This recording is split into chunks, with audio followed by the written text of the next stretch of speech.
Di ba? Mga utod ko sa Ginoo, ang mga butang na di na dapat ni mo dapat sudlan, hindi mo dapat sudlan. Tama?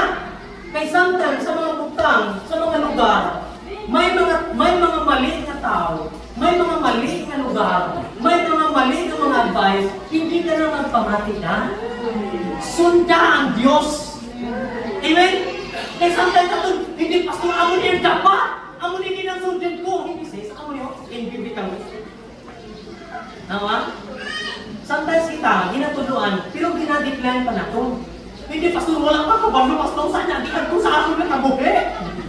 Wala ka din may kabalo, na sa Dino nagpabalo sa imo. Natama ng drama, oy. Ha? Natapos na ang drama. Arita sa konklosyon.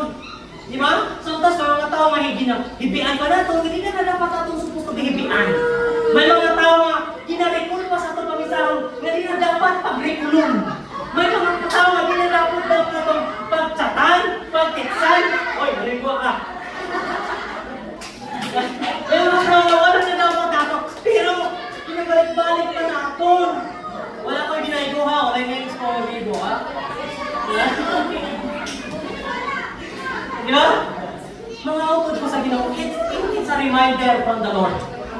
Tama? Sometimes may mga tao, piling na kumayo, hindi na maayo. Kaya may tao na, nag-aalay sa Ginoo para sa inyo.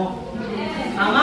Tama ito rin sa inyo, sometimes you need to sacrifice even to yourself.